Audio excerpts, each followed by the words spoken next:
I'm Angie Coiro. This is In Deep. One man gets more than 250,000 signatures on a petition to roll back Stand Your Ground laws. He takes his fight to the NRA convention. The feds consider raising the minimum wage. We consider what it takes to live on it.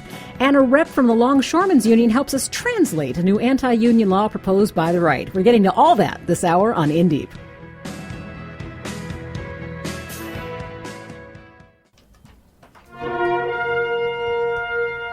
It's always so welcome to hear this music toward the end of the week, because it means Laffy Taffy is on the phone. It's GottaLaff, our correspondent, who looks at the world through her own corkscrew lens. Hey, Buttercup, how are you? That was awesome. I love corkscrew lens. But listen, I almost didn't even make it here today. After Hillary Rosen's apology, I kept waiting and waiting for Alan West and Mitt Romney to say they were sorry for things that they've said and it never happened. So I was held up.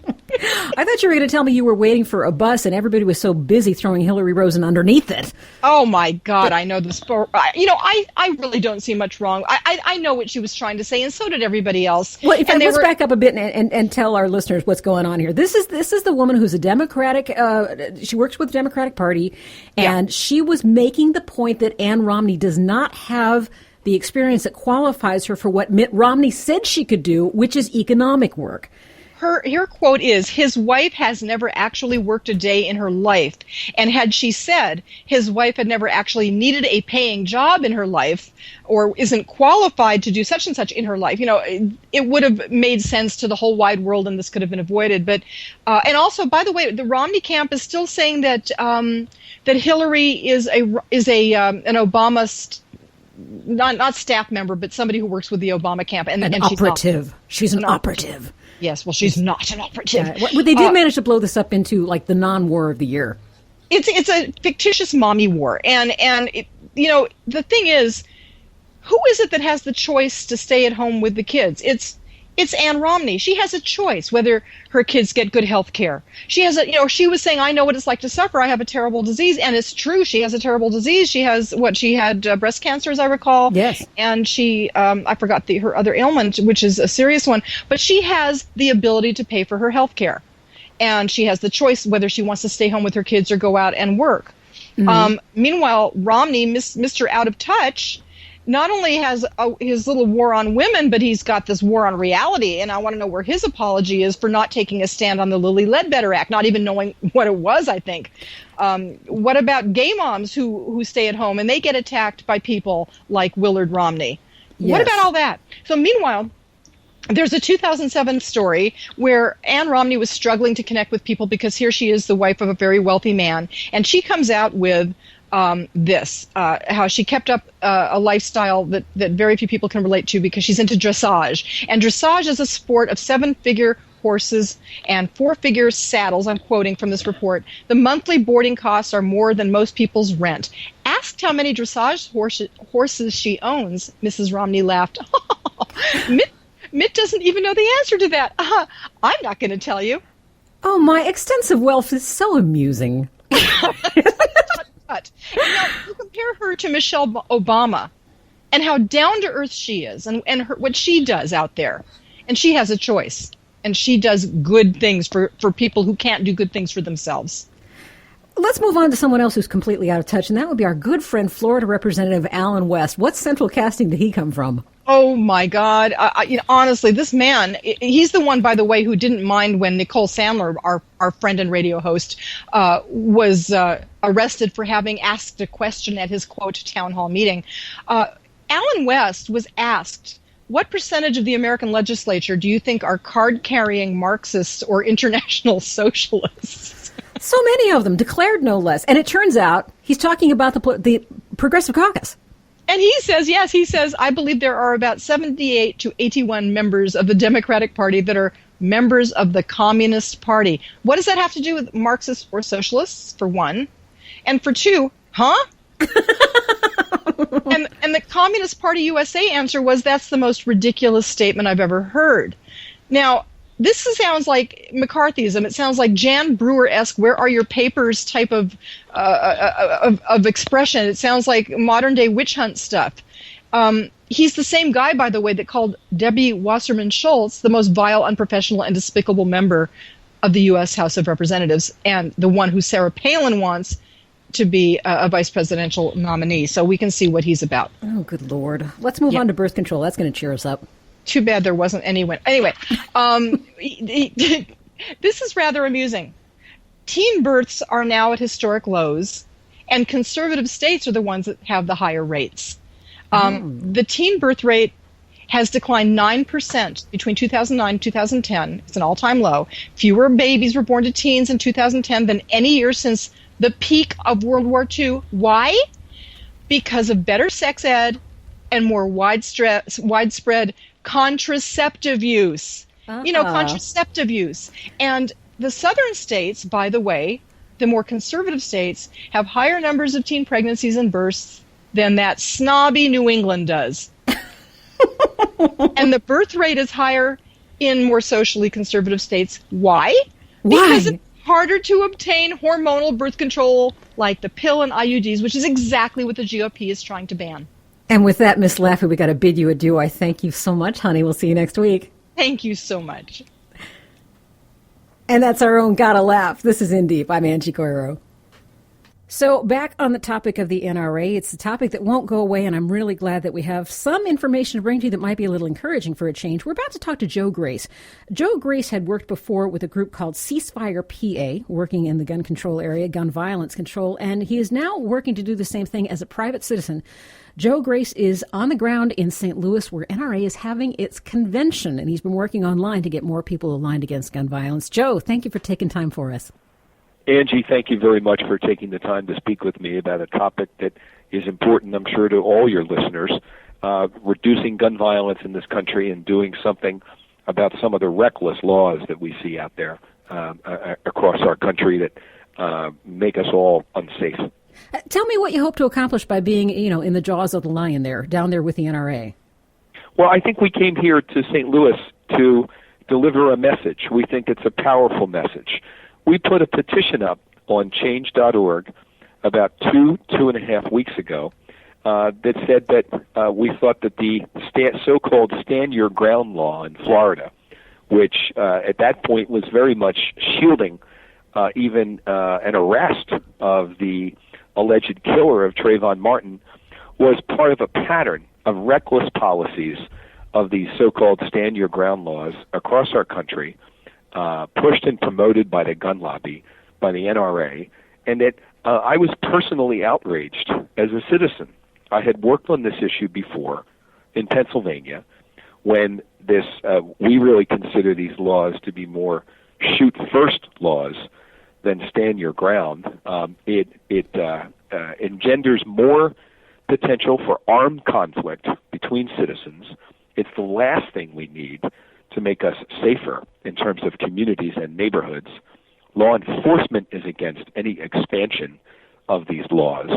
And I had worked against it in Pennsylvania. And I actually had... That part's very interesting because your work in Pennsylvania, if I can interrupt you here, I just want to bring our listeners up to speed. Your work in Pennsylvania is really emblematic of what happens with the NRA. You were with CeasefirePA. The governor, Edward Rendell, was on the side of trying to keep the gun violence down. The Stand Your Ground law was passed. The expanded castle doctrine passed while you were there, but the governor helped to get that vetoed. But the NRA came back after he left office. And this is what we see, is that this fight is never over, because if we defeat it the one time, the NRA is waiting with money and influence to bring it back again. No, that's right. And we were able to see the law stopped by Governor Rendell. He vetoed it at the end of 2010, I believe. But the gun lobby just came right back the next year with a new governor who was pro-gun, pro-NRA in place. And they passed this Stand Your Ground expansion law in Pennsylvania, and it became the law in Pennsylvania. It doesn't make us any safer. In fact, law enforcement official after law enforcement person, police and prosecutors and chiefs alike will all tell you it just sets up more possibilities for confrontations between citizens, exactly the kind of thing that appears to have happened in Florida with the death of Trayvon Martin. So when that case happened, I was outraged to see that this stand your ground law in Florida was being raised as a potential defense in the case of the accused, George Zimmerman. So I decided to do something about it, and I put a simple petition up online at change.org, calling for the repeal of Florida's stand your ground law, urging Americans, citizens, who also believe that these policies are dangerous and reckless and render us more or less safe as a community, to do something about it, to lend their voice to the petition. We didn't know what would happen, but lo and behold, 2.5 weeks later, 219,000 Americans have signed this petition from every state in the country. The numbers grow daily.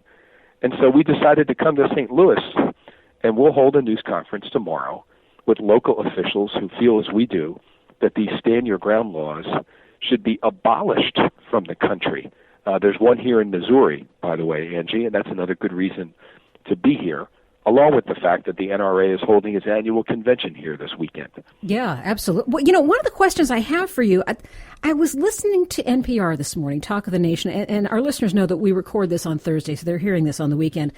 And to be fair, I didn't hear every minute, but of the 40 minutes they were devoting to the Trayvon Martin shooting and the stand your ground law, I did not hear them mention something our listeners are very well acquainted with. We've talked about it endlessly, is the connection between the stand your ground laws, the NRA, and ALEC, the legislative arm that works in the shadows to get this kind of legislation passed. And they've got the stand your ground law going in at least 13 states right now. It gave me pause to wonder about our technique. And when I say our, I mean the people who are against gun violence, who feel there are too many guns and they're too easy to get. When we talk about the connection to the NRA, when we talk about the connection to ALEC, are we dealing in backroom politics that people on the outside of this little bubble really don't care about? Would we be better advised to say, guns kill people, there are too many guns, politics aside, let's get rid of these guns? Talk to me about approaches here. Well, I think those are very good points that you're making. I think there's a couple of answers there, Angie. I think that the backroom politics matter. I think that when a organization that's funded by large corporate interests that don't work to the benefit of the average American person, the average American citizen or taxpayer, particularly on issues like this, on issues of gun violence prevention, when an organization like ALEC is drafting these stand your ground laws that are then being pushed and promoted in state legislatures across the country, I think that's a connection that the American people need to know about. I think that that's something happening in the back room that they have every right to know about.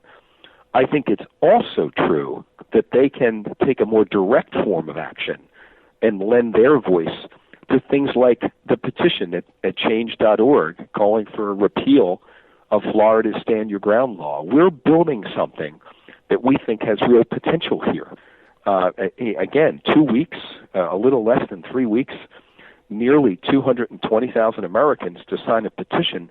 Those are very large numbers. The number continues to grow every day. So that particular petition has struck a chord. We want to promote and encourage as many Americans who are like-minded as we are to sign that petition, and so we can see collectively more and more American voices, grassroots power at its best, to then take this argument not only to the Florida legislature, which is the purpose of this petition, but to take it to any legislature that has put one of these stand your ground laws in effect. They don't make us more safe. They render our communities and our neighborhoods more dangerous. And these stand your ground laws, which we call shoot first laws, they should be abolished from our country. In fact, yeah, I wanted to talk about the phraseology there. Let me remind our listeners that you are listening to In Deep Radio. I'm Angie Coiro, and we're talking to Joe Grace. He's the power behind a website that we're putting a link to on our site. We're at indeepradio.com. His change.org petition with 215,000 signatures right now, 215,000 plus, is repeal Florida's reckless shoot first law that shields Trayvon's killer. That link is on our website at indeepradio.com. Joe, talk to me about the importance of how one phrases this, because if you say stand your ground, it sounds so defensible, it sounds so rational, and when you say shoot first, it gives it a whole different Wild West turn. The best way I can describe this is to tell you a story. In Pennsylvania, when I testified in Pennsylvania, there is another way to look at these so-called stand your ground laws. It's an expansion of the old castle doctrine. A man or a woman's home is their castle, and you have a right to defend it. That concept has been around for hundreds of years and dates to well-settled British law brought to our country. What these expanded laws do, expanded castle doctrine, stand your ground, is they expand the zone in which people have no duty to retreat safely from a potential confrontation, including an armed weapon or a firearm, so that it's no longer that you have the right to defend your home. Now you could potentially shoot first if there was a confrontation on the sidewalk or near or in your vehicle. It expands the zone in which these kind of confrontations can happen. And the result, which we've clearly seen in the data that is available, Angie, is an increase in these so-called justifiable homicides, meaning a confrontation happened, but a death ensued involving a gun, but someone was not charged because these stand your ground laws were invoked as a defense, where previously it would not have been a defense.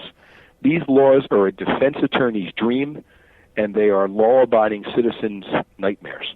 Well, I'm trying to understand what the NRA gets out of a stand your ground law. What do they gain from having that passed?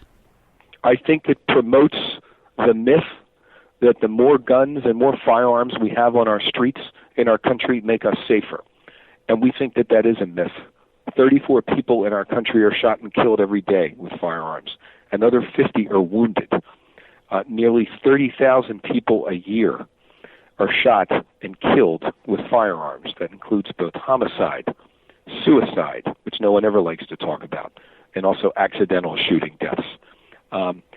This proliferation of a culture of violence and a culture of everyone should have a gun is not making us safer.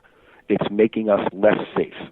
And that's why we want to try to draw a line in the sand in the aftermath of the terrible tragedy in Sanford, Florida, and stand up and say we're standing up against stand your ground, and we're asking Americans to join us and sign that petition.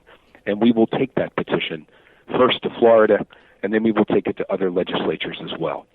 I just want to share with our listeners, we're coming down to the end of this interview, but I just want to share with listeners one of the comments on the site. This is Marion, who signed the petition and said, I signed this because my daughter's fiancé was murdered in Florida by a man shielded behind this law. I'm so angry in this day and age. People are allowed to shoot first and ask questions later. And with that, Joe Grace, I want to thank you for the incredible work you're doing. We've got a link to your change.org petition up on our website. I wish you the best, and I want you to check back in with us, okay? Angie, I'd love to, and thank you for the opportunity to speak with you and to speak with your listeners. And that petition can use your signature. You don't have to be a citizen of Florida to sign that because it is going to go well beyond Florida. That's at change.org. Check out our website, too, indeepradio.com. I'm Angie Coiro. Stick around for more here on In Deep.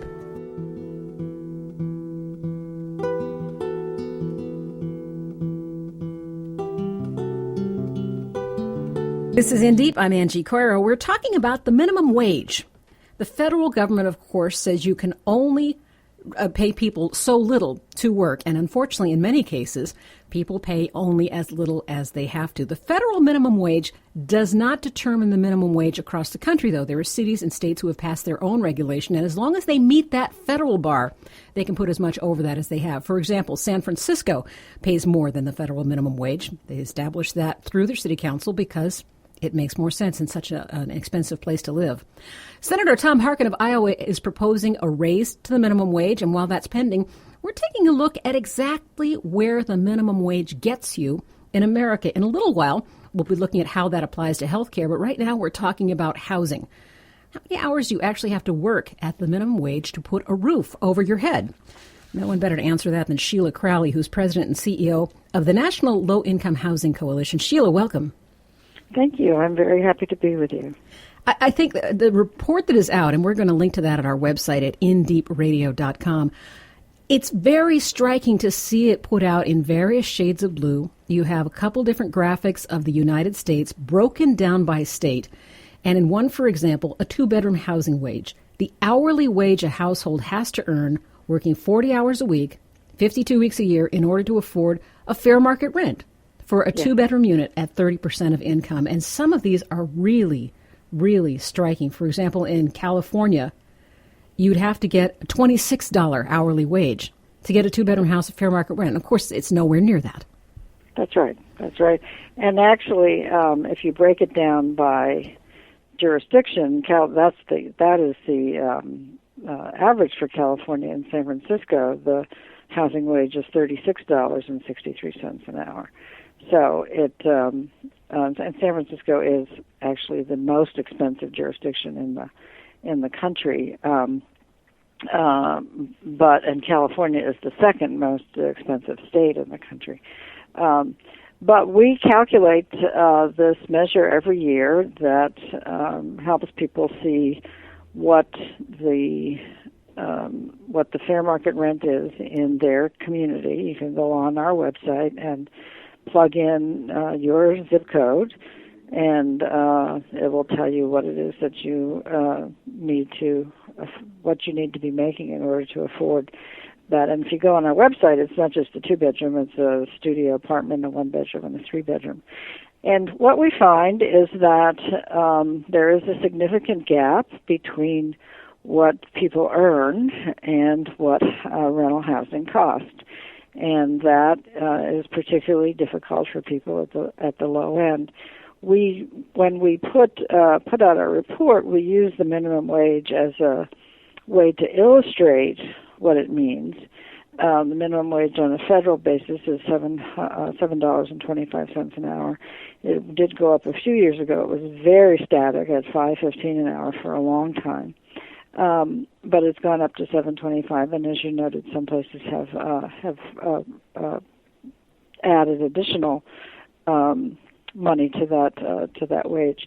But we calculate how many hours you have to work a week if, in fact, you're only earning the minimum wage to be able to afford the housing wage for your jurisdiction or your state. And so the state chart is illustrative of what the difficulties are. And so in some places, like in California, somebody who is working at the California minimum wage would have to work 130 hours a week in order to be able to do that. And the numbers fluctuate all over the country, and you use the different colors correct. On the graph to illustrate that. But I think what I really want to make sure people take away from this is what you noted on that very graph that you're talking about now. In no state can a minimum wage worker afford a 2-bedroom unit at fair market rent working a standard 40-hour week.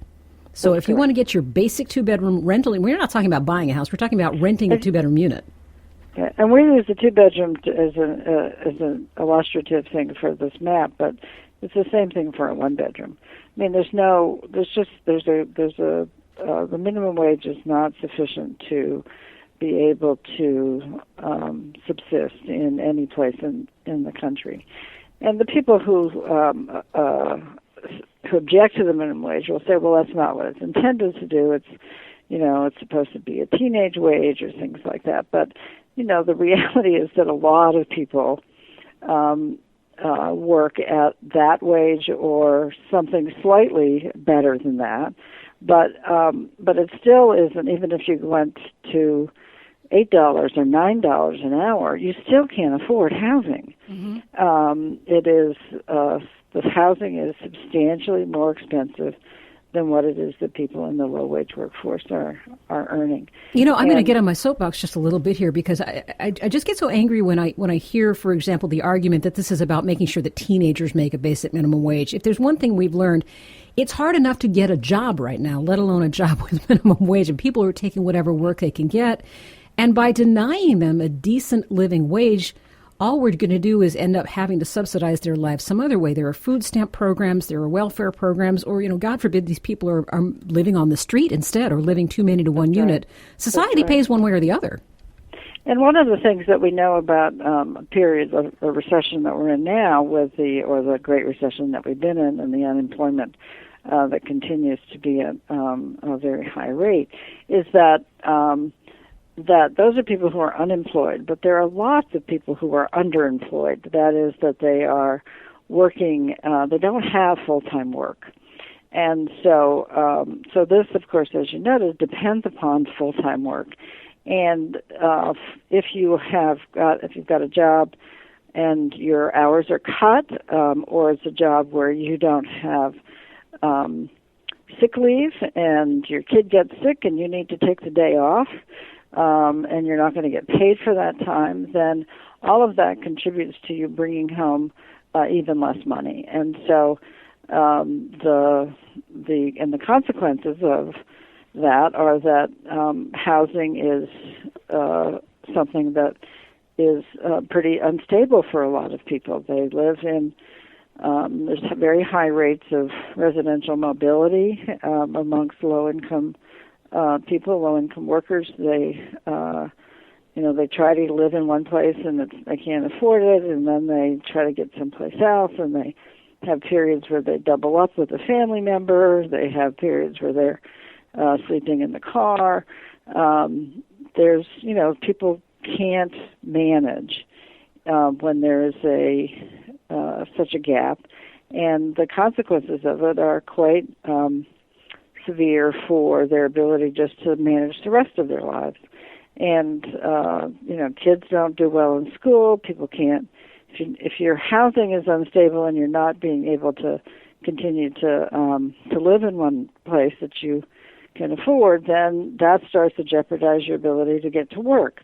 So it's a downward spiral. So it's one domino after another. That's right. Sheila Crowley is president and CEO of the National Low Income Housing Coalition. And I want to underline something you alluded to there, Sheila, and that was that there are many cases where the minimum wage is kind of a misnomer. We actually interviewed someone who had done a book to study the American way of eating, and she actually worked in the fields. And despite the fact that we have a minimum wage on the books, it doesn't mean everyone's getting it. In some of these cases, you put in for fewer hours than you actually work, or they mess with the numbers so that you get paid by the basket instead of the hour. And occasionally, we're talking about people who make $2 or $3 an hour on a good day. And I think it's important to note that goes on too in America, even with a minimum wage on the books. Absolutely, there's a whole underground economy that exploits people who are desperate and where they are. They certainly can't complain, especially if there's folks who are undocumented, and they can get paid whatever the going rate is, and people are pretty desperate. So the minimum wage applies to those jobs that are, in the sunshine, and nonetheless, there's still a lot of manipulation of it. One of the things that you work on at the coalition is outreach and education, and of course the study we're talking about now is part of that. You're letting people know how this goes on, but inside outreach and education, how do you make people care? Oh, if I knew the answer to that question, I would be able to. I really would be able to solve this problem, wouldn't I? Yeah, I guess so. I think that I don't believe that the vast majority of Americans don't care. I think that one of the issues around housing, though, is that most people are stably housed. Even though we have a foreclosure crisis, nonetheless, the vast majority of the people in the United States have stable housing, and the vast majority of people in the United States have enough to eat. So it's a smaller portion of the population that doesn't necessarily people who are doing okay don't necessarily come into contact with. They probably have they feel badly for people who are struggling, but it's not something that they have to address in their day-to-day lives.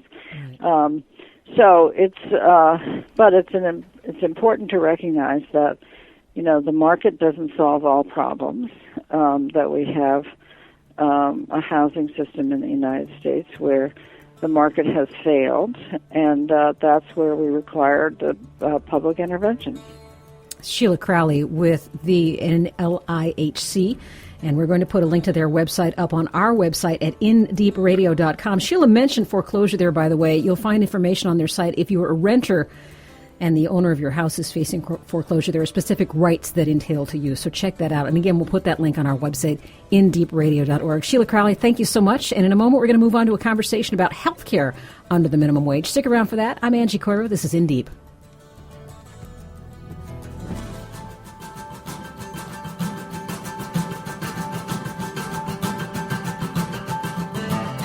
In Deep Radio is a production of TalkBack Media. We are supported in part by our listeners. TalkBack Media produces discussions on key political, social, and cultural issues available for live digital audio and video venues. Learn more online at indeepradio.com. And if you are in a position to help us keep on the air, click one of the PayPal links on the side of the page. One-time gifts or a small monthly donation, whatever works for you. We appreciate it. Thanks. And from housing to health, how much does it cost to get birth control? We certainly heard from the Republicans once this became a hot issue that women can get access to birth control. They can go to Target and get birth control. There's no reason that an employer's insurance plan should need to cover this. Well, since we're on the topic of the minimum wage today, an article caught my eye in Good magazine, good.is, and we're going to put a link to the articles on our website at indeepradio.com. And this is where I uncovered the work of Nona Willis Aronowitz, and it turns out that she is, in fact, associate editor of Good magazine. And welcome to the show, Nona. Thanks so much for having me. Well, it turns out that on minimum wage, it can still be quite a deal trying to get birth control. And one of the people that your magazine talked to cited as much as $26 a month. And, you know, since we just talked to Sheila Crowley, we know how hard it is to make that much money under minimum wage go just to get a roof over your head. How does this vary so widely that some people can go to Target and get next to free birth control and the other women say, well, this is going to cost me $26 a month? Well, it all depends on the kind of birth control that you have. If you have pills, and if it happens to be that same brand that Target happens to carry, then yes, maybe you can get it for $9, and it also might be different in different states. But if your body reacts differently to certain kinds of pills, if you don't react well to hormones at all and are using some other form of birth control, like condoms can be expensive as well, then, you know, you're kind of out of luck. And that $9 figure got catapulted into the media world, and people just, at least conservatives, took that as a given, when in reality $26 or even more can be a burden on women who make minimum wage or are in low wage jobs. You know, what you're pointing out underlines something that I noticed throughout the whole debate on birth control. And in fact, the whole debate on healthcare to a certain extent is an effort to oversimplify what's naturally a complicated subject. And even if you, setting aside the very deep and gnarly subject of healthcare, if you reduce it to just the birth control, there's not a birth control pill. I mean, there are many there are many different brands. There are different concentrations of different hormones. And I think that when we were listening to the Republicans' dialogue about this, we heard at least one who thought you took a pill every time you had sex. We heard another one who would rather you held it between your knees. I mean, there's really basic misunderstandings about birth control pills and how they work. Right. I think the underlying message here was that men shouldn't have to talk about this nitty-gritty stuff, that women should just take care of it on their own and leave them alone about it. And I think that really came out when Rush Limbaugh, for instance, who's never had a child, so I'm sure the many wives that he's had have used birth control. It's clear that he has never had to have a conversation about that birth control, and they try, men like Rush Limbaugh who feel icky about talking about vaginas and talking about fallopian tubes don't really want to talk about it. So during this whole debate, it became clear that the details were pretty fuzzy for men who didn't care to be involved in their women's reproductive lives. You know, another thing that you bring up in your article, and I'm glad you pointed it out, is the choices that people are forced to make. Since our topic this portion of the hour is minimum wage, and we just talked to Sheila Crowley about people having to make choices between paying their rent or eating.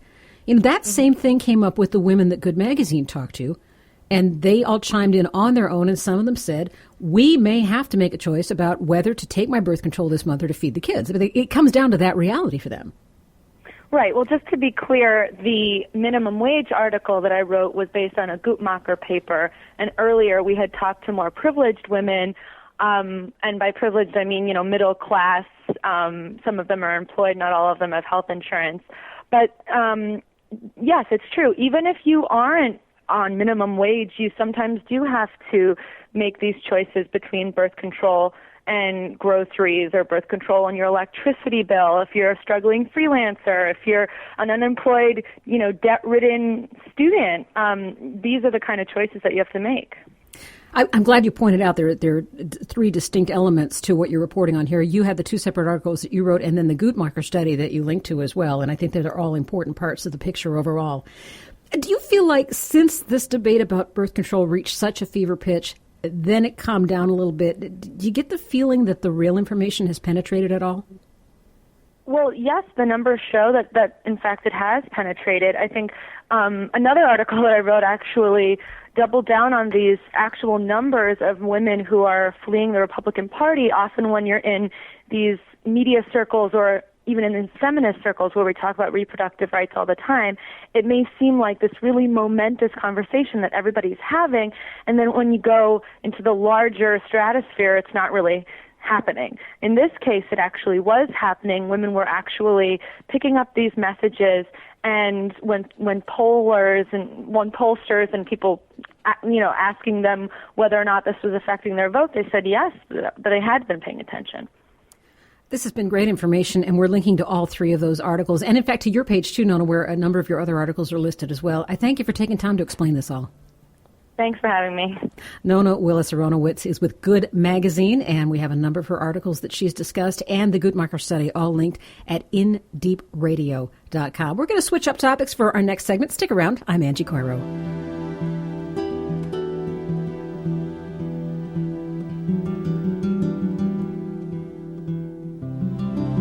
This is In Deep. I'm Angie Coiro. We always do like to stay on top of union developments. We are a very pro-union show. We understand the power of employees altogether, as opposed to each employee trying to deal with an employer or corporation by his or herself.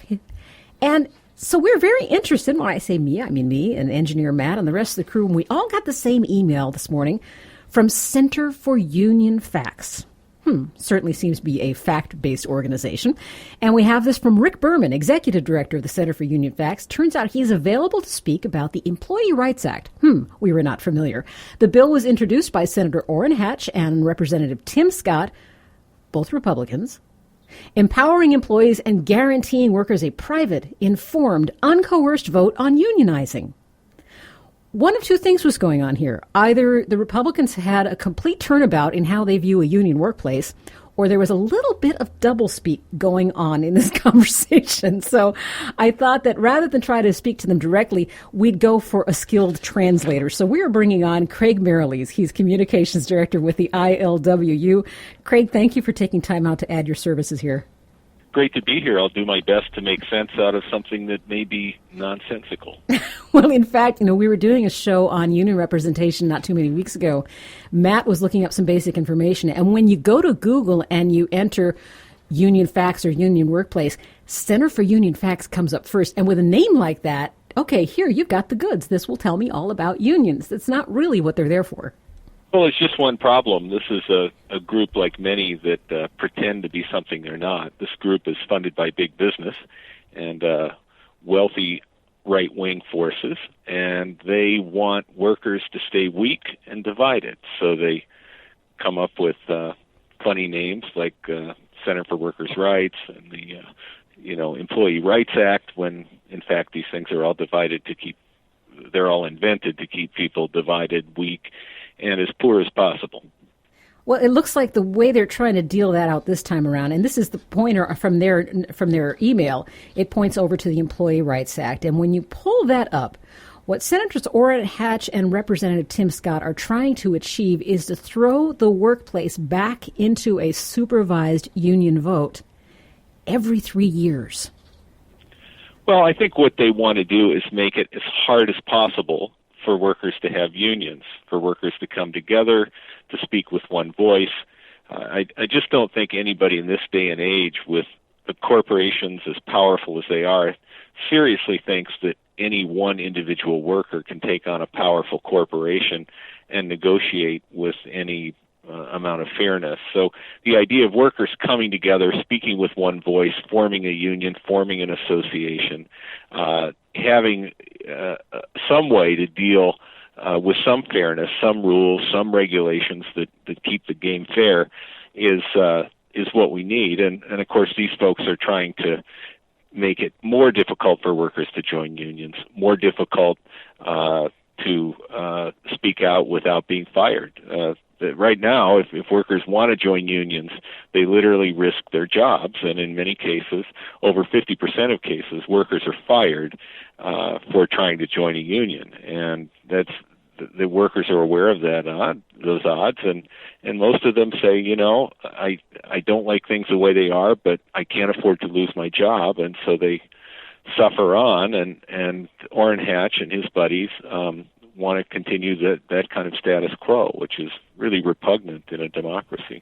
What's really interesting is the way they posit this, and I'm going to read a little bit from the background memo provided by, via the email that we got from this very helpful Center for Union Facts. The background of this they provide is union membership hit its peak in 1954 when nearly 30% of the workforce was unionized. Since then, labor union membership has seen a precipitous drop to today's record low of 11%. Because union decertification is so difficult, a company unionized in the 40s, 50s, or 60s is most assuredly still unionized today. That is assuming the union's drain on competitiveness has not put it out of business. The interesting story behind the story here is how hard the Republican Party and conservatives have worked to disembowel unions, to disempower them. That's right. I mean, we have to be fair here. It's not just Republicans. There are plenty of Democrats that have been doing the bidding of big business, and this is not a strictly partisan issue.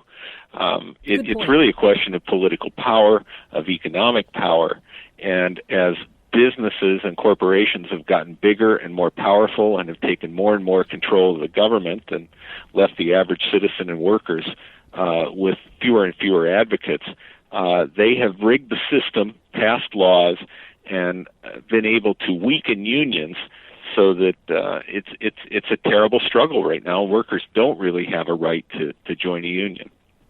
Craig Merrilees is with the ILWU as Communications Director. And Craig, I'm glad you caught me on that because I do tend to do that kind of bifurcating. Republicans bad, Dems do. And we know that's not true. It's a matter of where your money and your influence lie. Let's take a little bit of a further look into what they're talking about here. And this goes into the right to secret ballot elections. And this would require that employees be given the right to have a federally supervised secret ballot election when deciding whether or not to join a union. And they justify this by saying, according to data from the NLRB, 38% of all union recognitions in 2009, unions bypassed secret ballot elections and instead used card checks to unionize employees. Now, there is the gist of it. Card check is something that's been fought back and forth between pro and anti-union for some time. Give me the guts of the card check issue. Well, this all boils down to whether it's going to be easier or harder for workers to join a union.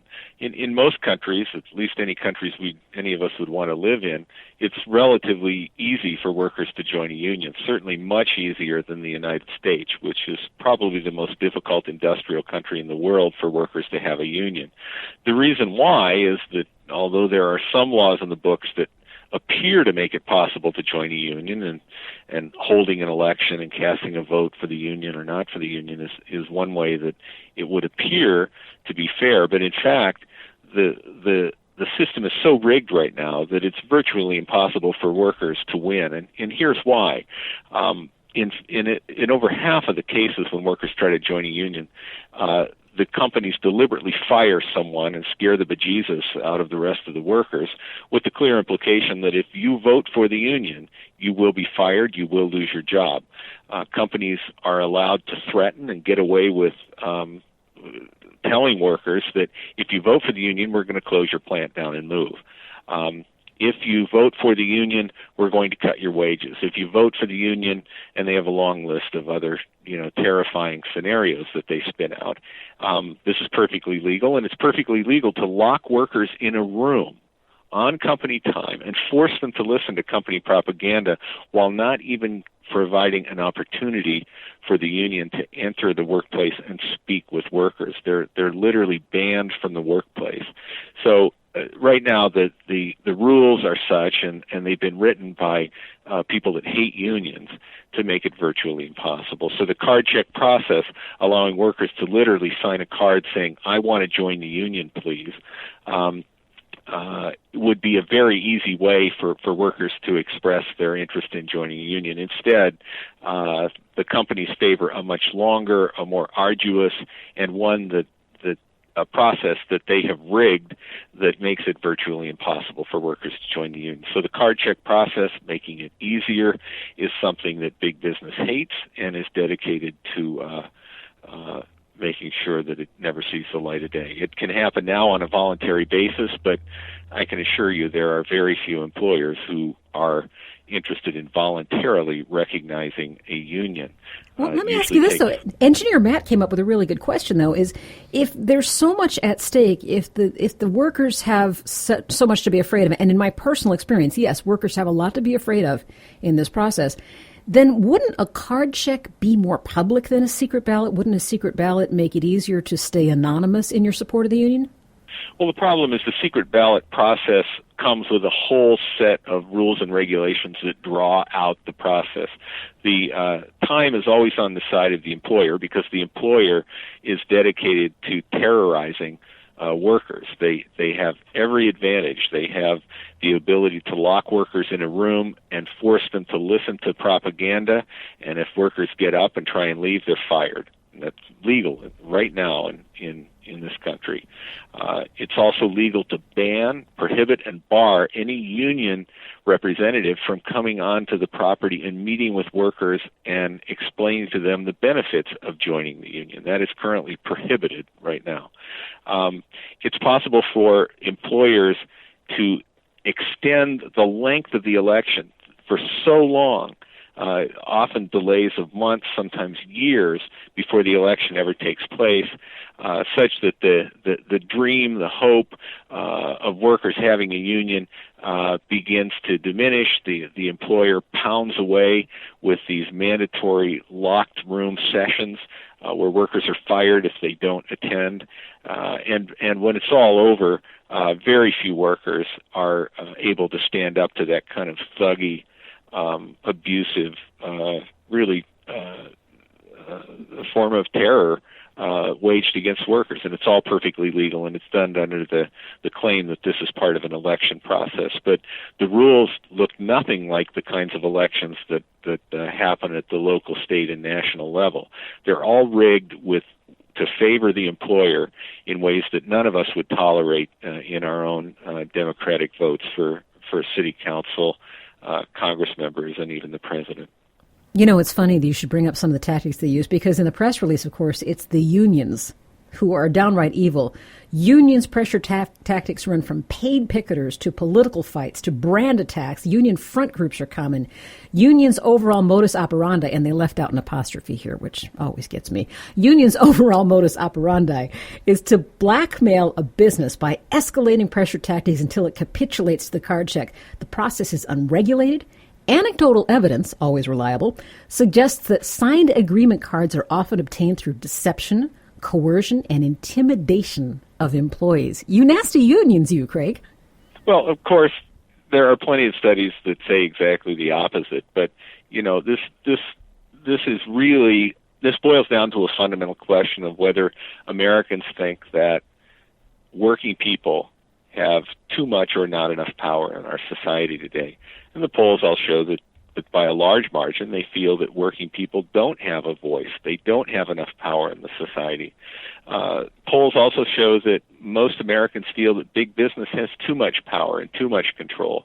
Now, the interesting thing is that they also are concerned about unions, and unions have been so scapegoated and so persecuted that although they now represent a tiny percentage of the workforce, they still are a convenient boogeyman to be attacked by big business, and those attacks work, and the attacks continue because they have vilified labor unions. But I think more and more people are recognizing that if labor unions get any smaller than they already are, that it will hurt the entire society, because there won't be anybody to stand up for better wages, including better minimum wages and laws that prevent discrimination.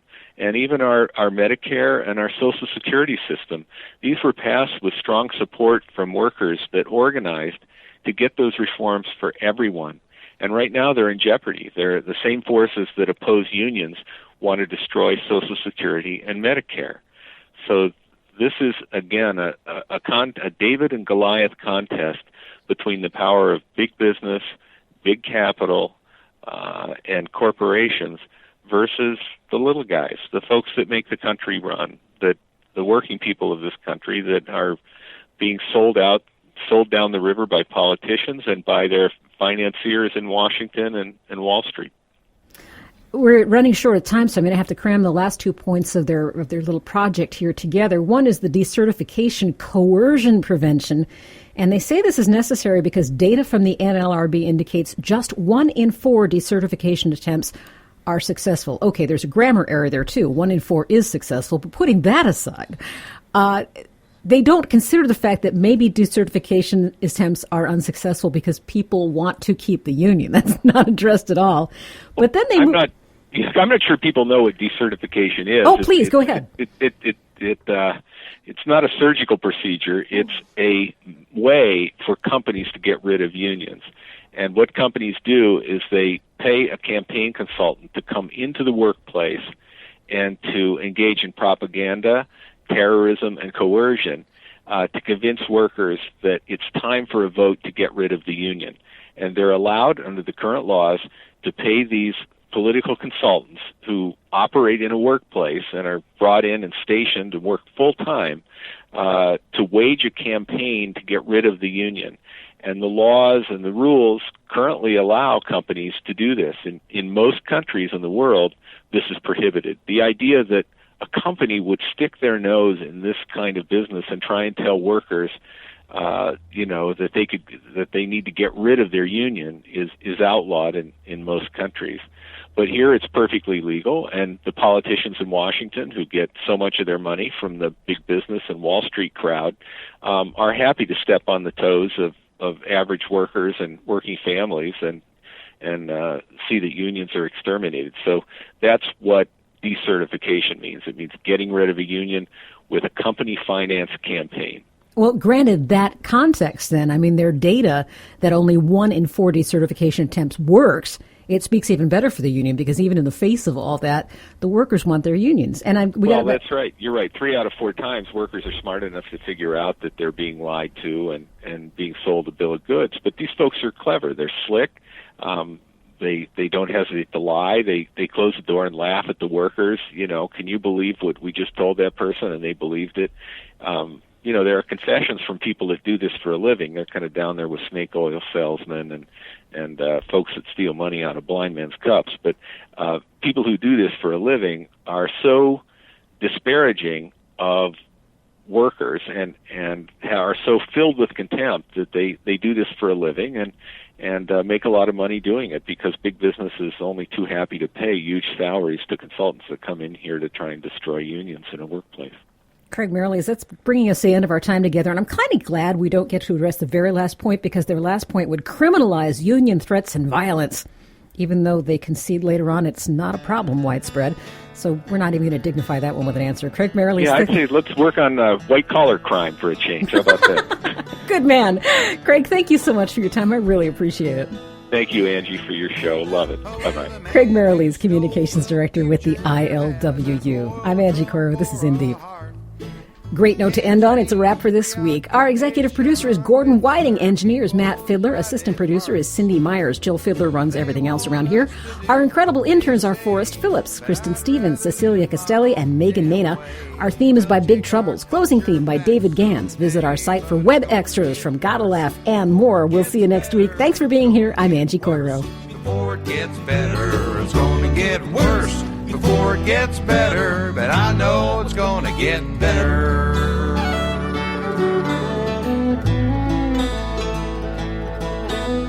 Yes, I know it's gonna get better, 'cause it almost always does. I can't say much about the who and how, but I believe it just because. Day by day our bonds unweave, mammon gloats as nature grieves. Oh, save us from these pious thieves.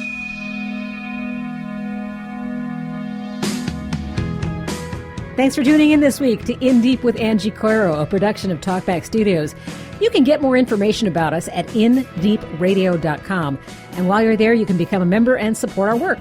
There's a link there to contact us, too, with any questions or feedback.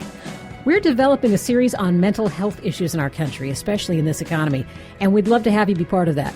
Please send us your topic suggestions, your stories, and your questions through our website. Click the contact button at indeepradio.com. Join us again this time next week for 2 more hours of in-depth conversation. I'm Angie Coiro. We'll see you then.